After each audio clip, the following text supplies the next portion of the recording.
Et l'adjointe au maire a donc fait une proposition immédiatement rejetée. Juliana Amdoama qui a proposé de reverser cette augmentation au CCAS. Elle est notre invitée ce soir. Bonsoir, merci beaucoup d'avoir accepté notre invitation. Alors, cette proposition a provoqué, il faut le dire, un clash au sein même de la majorité. Que s'est-il passé concrètement ? Madame Balman, bonsoir. Bonsoir d'abord aux Réunionnais qui nous regardent. Ce qui s'est passé concrètement, c'est qu'hier soir, sur le sujet qui fait l'actualité aujourd'hui, à savoir la hausse des indemnités des élus, j'ai tout simplement tenu à pouvoir exprimer mes convictions.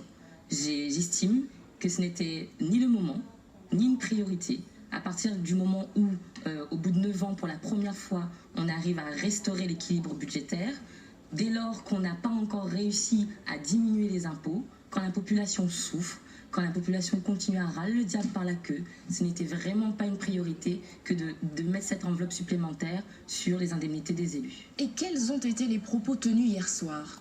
Écoutez, les propos qui ont été tenus hier soir sont à mon sens de l'ordre de la bassesse, en tout cas les attaques dont j'ai été victime.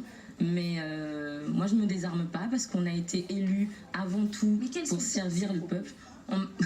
Notamment des propos qui m'invitaient à me taire. Mais j'estime qu'on n'a pas été élu pour se taire. Parce que vous cumulez les mandats, c'est ça ? Pas du tout. D'abord, il faut être précis sur le vocabulaire. C'est ce que l'on vous a dit. Le cumul des mandats, c'est une notion qui est juridique, qui est encadrée par la loi. Je ne suis ni parlementaire, je ne suis ni maire, ni exécutif, ni présidente. Je ne rentre pas dans ces situations.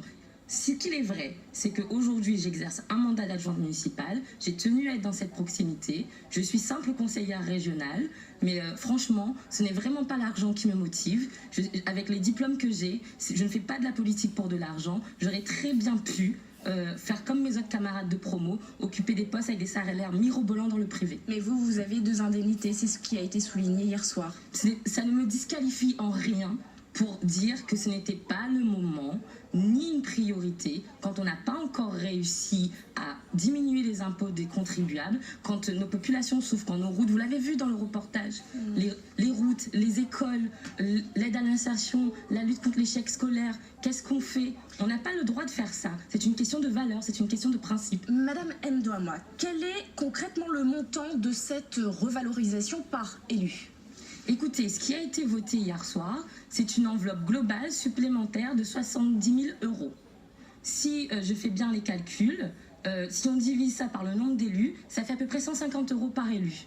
Moi, je pense que cette enveloppe serait bien plus utile, notamment au CCAS, parce que lorsqu'on reçoit la population, lorsqu'on reçoit les Saint-Louisiens, il y en a qui me regardent et qui savent que ce que je dis est vrai. On n'a pas les moyens d'aider les gens qui se retrouvent confrontés à des coupures d'électricité. C'est la base. Alors, dernière question à présent sur le plan banlieue. Cette fois, vous êtes délégué à la politique de la ville. Vous avez été consulté lors de la venue de Jean-Louis Borloo. Qu'est-ce qu'il vous a dit ces derniers jours ? Est-il satisfait du plan présenté par le gouvernement Macron ? Écoutez, Jean-Louis Borloo s'est exprimé à la tribune. Il estime qu'il y a quand même des propositions qui ont été entendues. Pour ma part, je reste vraiment sur ma faim. Parce que entre toute la mobilisation qu'il y a eu, entre le premier discours du président Macron et à l'arrivée, les mesures qui sont annoncées, qui sont exclusivement pour les banlieues parisiennes, la situation des banlieues parisiennes, notamment en termes de sécurité et de radicalisation, ce n'est pas la situation des quartiers réunionnais. Moi, je dis la montagne a vraiment accouché d'une souris. C'est sans commune mesure avec les besoins des quartiers réunionnais, en tout cas. On n'a pas été pris en considération. Merci beaucoup, Madame Amdoama, pour ces précisions ce soir.